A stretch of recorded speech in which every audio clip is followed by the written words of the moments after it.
탤런트 김혜자 씨가 몇 달 전에 생애 감사해라는 제목의 책을 냈습니다. 자신의 60년 연기 인생을 담은 수필집인데 그 책에 어느 유명한 연출가가 김혜자 씨에 대해 쓴 글을 이제 그대로 수록한 부분이 있습니다. 극단 로뎀의 대표인 하모 씨가 쓴 글인데 그 글을 읽다가 번뜩 눈에 들어오는 내용이 있었어요. 김혜자 씨의 그 신앙에 대해 언급하는 부분입니다. 목사는 어쩔 수 없어요. 그런 거 눈에 띄게 돼 있어요. 자, 글을 쓴 사람이 보기에 김혜자 씨는 기독교인이지만 사람들 앞에서 뭐 예수 믿는다고 큰 소리 내진 않아요. 그냥 잔잔히 웃기만 할 뿐입니다. 그 대신 조용하게 하나님의 사랑을 몸소 실천하는 사람입니다. 이 대목에서 짚히는 게 있었어요. 김혜자 씨가 오래전부터 아프리카와 동남아시아 등에서 봉사활동 해온 것은 뭐 저도 익히 들어서 알고 있는데 전 그게 신앙 때문이라는 사실은 몰랐어요. 이분이 예수 믿는 사람이라는 것도 예전에는 몰랐어요. 근데 이제 이번에 이 글을 읽다가 이분이 그리스도인이었구나. 이분의 그 오랜 봉사활동이 주님의 사랑을 나누는 신앙이었구나 비로소 깨닫게 됐습니다. 한 부분 더 언급하면 대통령실에서 김혜자 씨에게 어떤 요청을 했던 적이 있었다고 합니다. 구체적으로 공개하긴 거북하다라고 쓴 것을 볼 때 뭐 그렇게 아름다운 요청은 아니었던 것 같아요. 그때 김혜자 씨는 그 요청을 하나님의 뜻에 맞지 않기에 거절하면서 오히려 대통령실을 향해 충고까지 했다고 합니다. 이를 언급하면서 글은 이렇게 덧붙여요. 하나님의 뜻에 맞지 않는다면 당당히 거절하고 오히려 충고까지 할 수 있는 힘은 그가 하나님 안에서 살고 있기 때문이다. 세상의 영웅들, 세상의 권력자들 아무리 그들이 대단해 보인다 해도 우리 하나님 앞에서 인간이 얼마나 왜소하고 보잘것없는 존재인지를 배우 김혜자는 잘 알고 있다.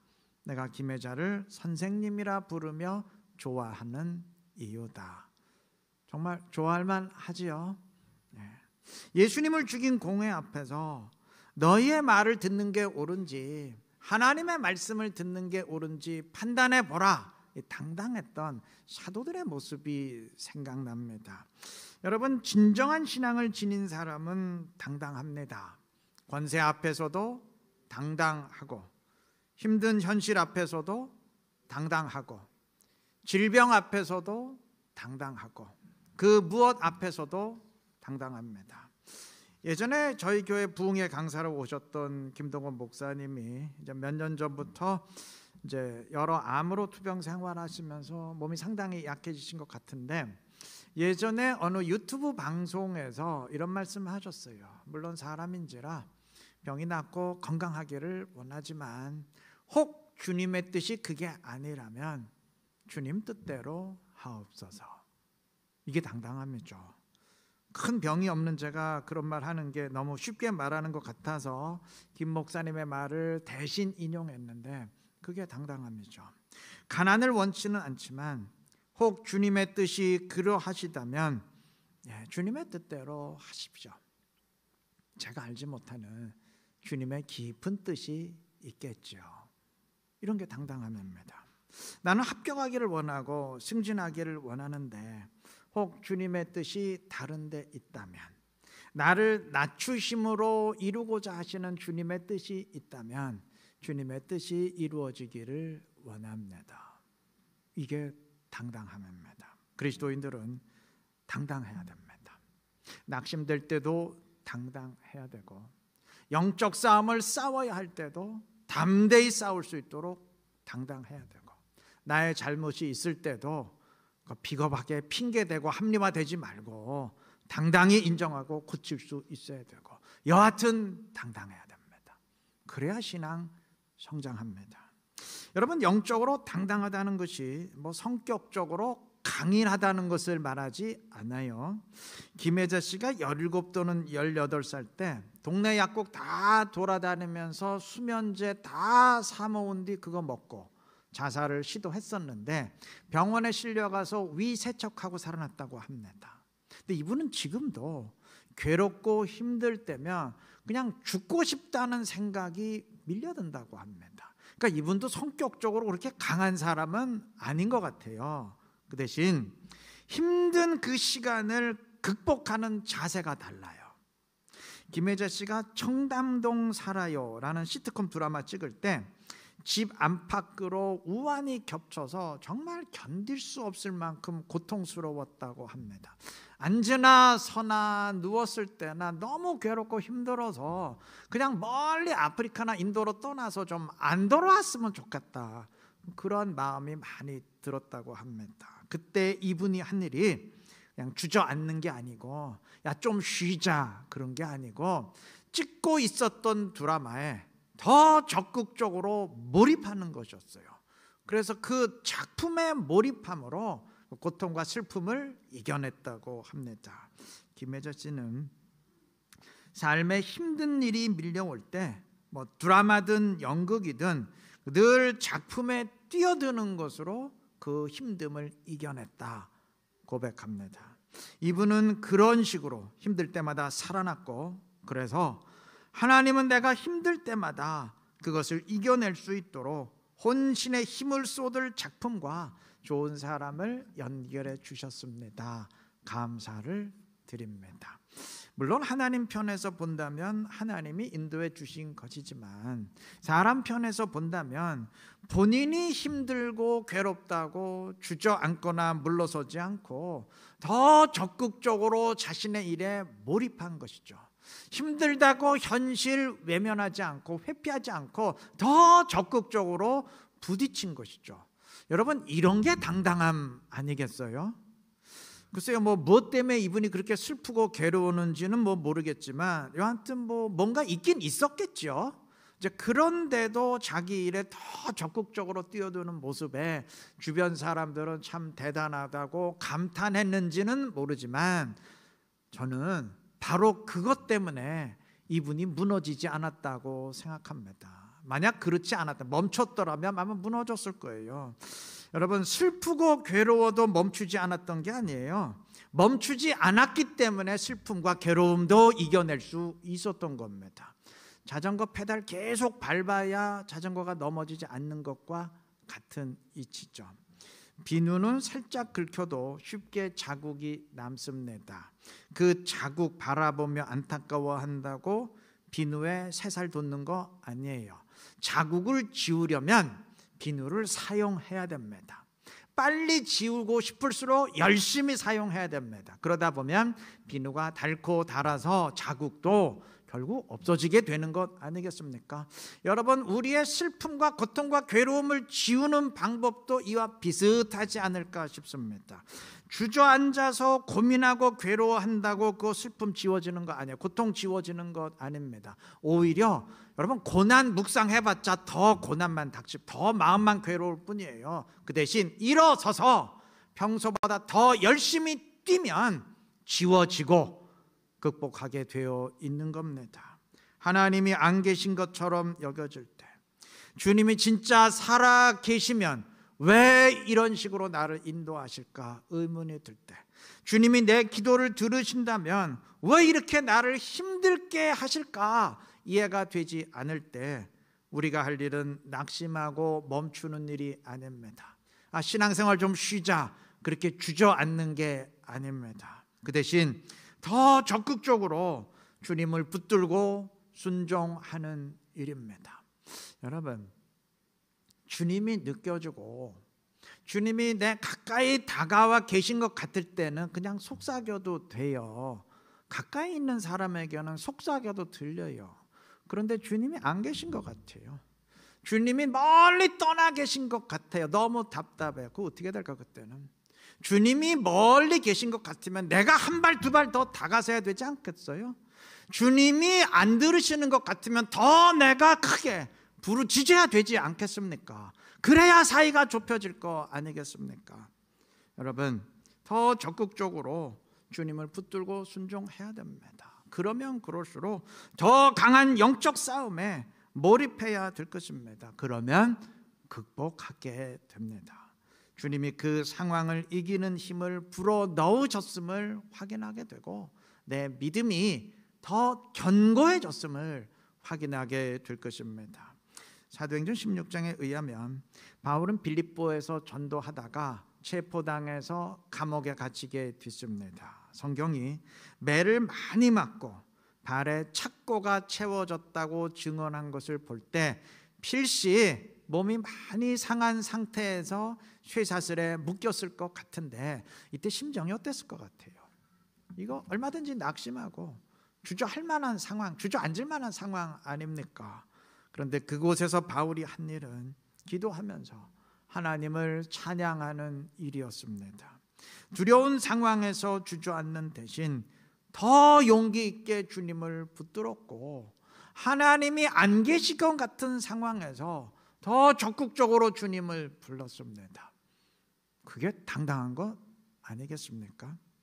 오늘 설교를 준비하면서 좀 다소 망설여졌어요. 내가 너무 쉽게 말하는 게 아닐까. 내가 지금 뭐 상한 몸으로 감옥에 갇힌 것도 아니고 죽을지 살지 모르는 상황에서 투병 생활하는 것도 아니고 뭐 큰 고통 가운데 있는 것도 아닌데 나는 괜찮다고, 내일 아니라고, 우리 당당해야 됩니다. 그렇게 너무 쉽게 내가 말하는 건 아닐까. 나도 과연 그러한 상황 속에 처하면 정말 당당할 수 있을 것이라고 100% 확신할 수 있을까 반문이 되기도 했습니다. 근데 여러분, 한 가지는 확실합니다. 주님은 우리가 당당하기를 원하시고 당당해야 극복하고 이겨낼 수 있어요. 그건 정답입니다. 물론 주님은 우리를 위로하시는 주님이십니다. 위로의 주님이십니다. 그런데 주님은 우리가 위로만 의지하기를 원치 않으십니다. 위로를 받되 또한 당당히 일어서서 현실을 마주하기를 원하십니다. 당당한 믿음 간구하시기를 바랍니다. 어떤 상황에서건 주님을 더 굳게 붙드는 믿음, 혹 주님의 뜻이 내 뜻과 다르다면 주님의 뜻이 내 뜻보다 낫겠죠. 주님의 뜻을 이루소서 간구할 수 있는 믿음, 그 믿음 구하시기를 바랍니다. 그래서 견고하고 성숙한 믿음으로 주님과 함께하며 늘 주님의 더 큰 기쁨이 될 수 있는 지혜롭고 신실한 우리 이루는 교회 모든 성도님들 되시기를 바랍니다. 오늘 본문으로 읽은 시편 23편은 아마 시편 가운데 가장 널리 알려진 시가 아닐까 싶습니다. 이 시는 다윗이 고난 가운데 있을 때 쓴 시입니다. 아마 아들 압살롬의 반란으로 쫓길 때 쓴 시가 아니겠는가, 많은 사람들이 그렇게 추정을 합니다. 자, 이 순간 다윗의 마음은 정말 갈길갈길 찢어졌을 거예요. 이게 도대체 이 상황을 어떻게 받아들여야 되는지 납득이 되지 않았을 겁니다. 그는 가장 높은 지위의 왕입니다. 얼마 전까지, 쫓기기 전까지 정말 없던 게 없었던 사람입니다. 그런 사람이 지금 모든 것을 잃어버린 사람이 됐어요. 내 인생 이제 끝났다 한탄하며 주저앉아도 전혀 이상할 게 없는 상황입니다. 그런데도 다윗은 비관하며 무너지지 않았습니다. 그 대신 그는 하나님을 찬양합니다. 여호와는 나의 목자시니 내게 부족함이 없으리로다. 여러분, 부족함이 없긴 지금 뭐가 부족함이 없어요? 다 없어졌는데, 그런데도 그는 부족함이 없으리로다 노래합니다. 여호와께서 여전히 자신의 목자 되심을 믿고 신뢰했기 때문입니다. 여호와를 목자로 고백한다는 것은 달리 말하면 자신이 그 목자의 양이라는 말이죠. 근데 여러분 많이 들어보셨겠지만 양의 특징은 시력이 약해서 한 2, 3m만 벗어나도 전혀 물체를 식별하지 못해요. 때문에 어떤 경우건 양은 목자의 인도를 의지하고 따를 수밖에 없어요. 그러니까 다윗이 여호와를 목자로 고백했을 때 바로 이러한 의미입니다. 여호와 하나님이 자신을 인도해 주시는 목자이기에 자신은 절대적으로 그 목자를 따른다는 의미입니다. 다윗은 그 상황에서도 하나님의 인도하심이 있음을 믿고 신뢰했습니다.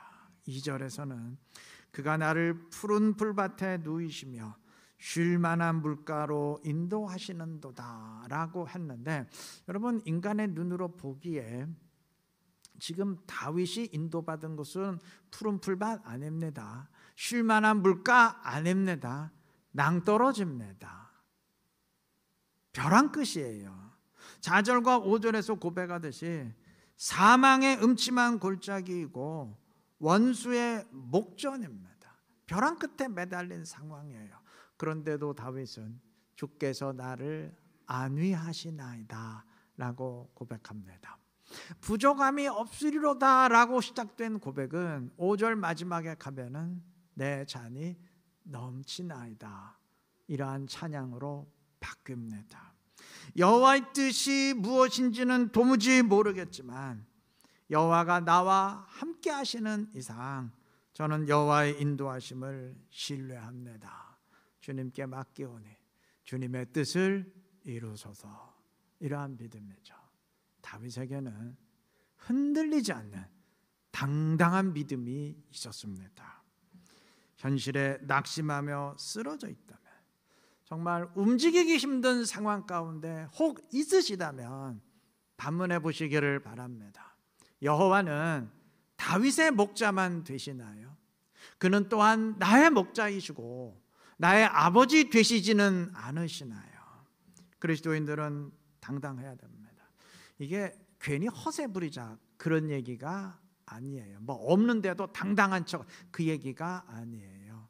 여러분, 당당함과 허세는 다릅니다. 허세는 현실과 동떨어진 태도를 말합니다. 작으면서도 큰 척, 내세울 거 아무것도 없으면서도 많은 척, 별거 아니면서도 아무것도 아닌 건데도 뭐 대단한 척, 이런 게 허세예요.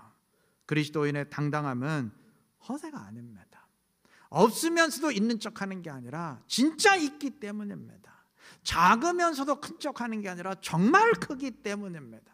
내세울 것이 없는데도 많은 척하는 게 아니라 진짜 내세울 게 많기 때문입니다. 여러분, 창조자 여호와가 나의 목자 되시는 것은 그거는 망상이 아니고 실제입니다.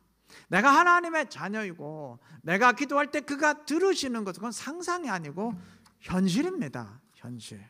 그러므로 그리스도인이 당당할 수 있다는 격려는 허세부리란 말이 아니에요. 그냥 생각 바꾸라, 그 얘기가 아닙니다. 생각 안 바꿔도 돼요.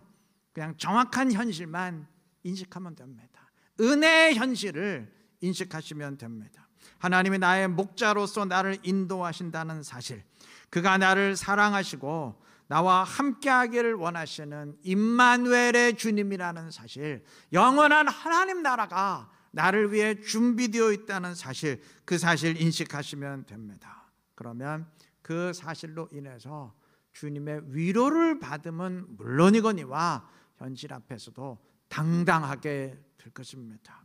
영적인 눈을 열어서 은혜의 현실을 정확히 보시기를 바랍니다. 현실을 분명히 인식하시고 그럼으로써 당당하시기를 바랍니다. 하나님이 그러한 우리를 기뻐하시고 더욱 풍성한 사랑으로 우리를 붙드시고 인도해 주실 줄로 믿습니다. 당당합시다라는 권면은 꼭 고난과 시련 속에 있는 사람들에게만 필요한 것이 아닙니다. 영적 싸움을 앞둔 사람에게도 당당히 싸우라는 권면이 필요하겠고요. 좀 돌이킬 것이 있는 사람에게도 자꾸 핑계대지 말고 당당하게 자신의 불순종을 인정하고 좀 돌이키는 그러한 권면이 필요하겠죠.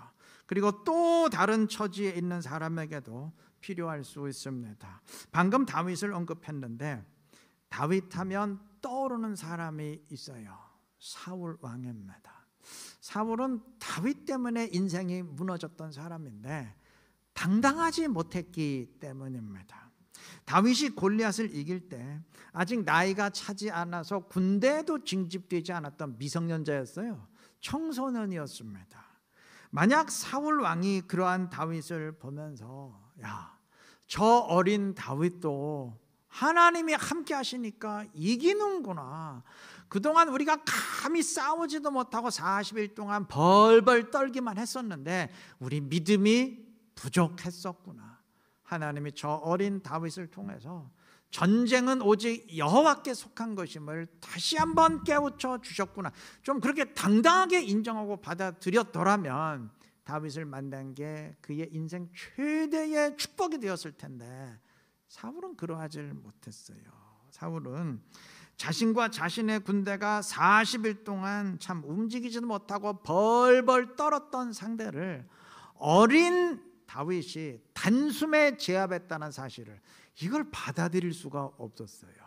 사람들이 지금 자신보다 저 어린 다윗에게 더 큰 박수를 보낸다는 사실을 결코 인정하고 받아들일 수가 없었어요.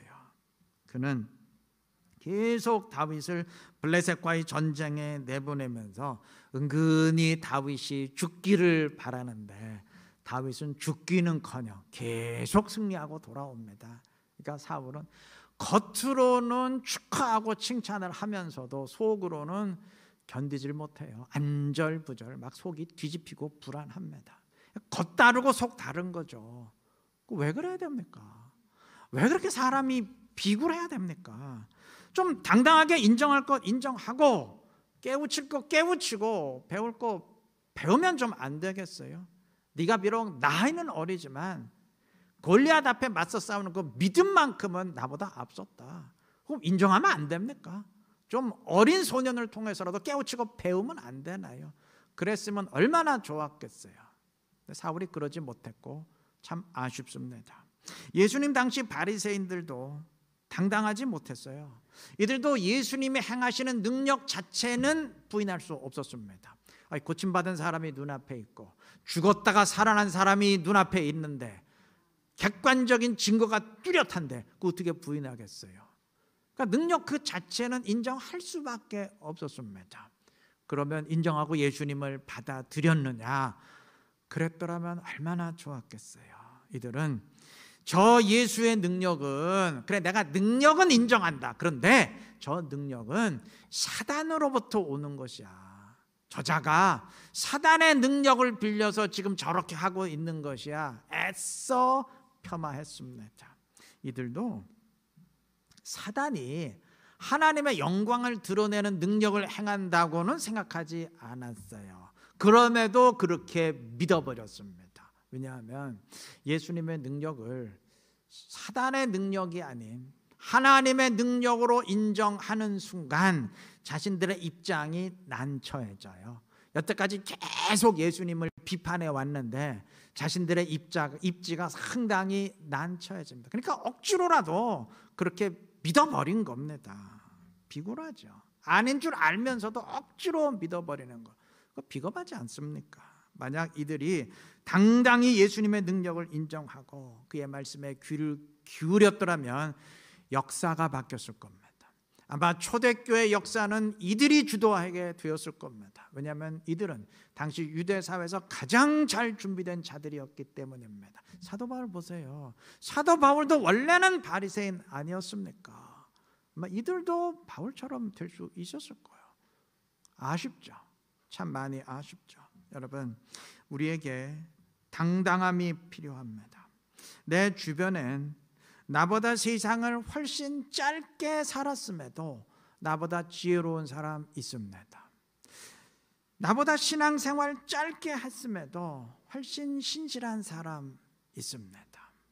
하나님이 저 사람을 통해서 나를 깨우치시는구나. 저 사람을 통해서 나를 부끄럽게 하시는구나. 좀 인정하고 받아들일 수 있는 거. 그게 당당함이고 그런 사람이 결국 성장합니다. 반대로 온갖 핑계를 대면서 자신의 불순종을 합리화하는 거, 그거 당당하지 못한 거죠. 순종해 보지도 않고 요즘 세상에 그건 힘들잖아 물러서는 거, 당당하지 못한 것이죠. 당당함이 필요합니다. 이건 나의 불순종 맞다. 이건 내가 고쳐야 된다. 핑계대지 않고 인정하는 당당함이 필요하고 순종하기 위해서 현실과 담대히 맞서는 당당함이 필요합니다. 하나님은 그러한 사람을 통해서 역사하십니다. 우리 모두 당당한 신앙 지니시기를 바랍니다. 낙심되는 상황에서도 당당히 일어서시고, 돌이켜야 하는 상황에서도 당당히 돌이키시고 순종하시기를 바랍니다. 영적 싸움 싸워야 되는 상황이라면 자꾸 회피하지 마시고 당당히 맞서시기를 바랍니다. 그래서 주님과 손을 맞잡고 주님과 함께 신앙의 길을 걸어갈 수 있는 지혜롭고 복된 우리 모두가 되시기를 그리스도의 이름으로 축원합니다.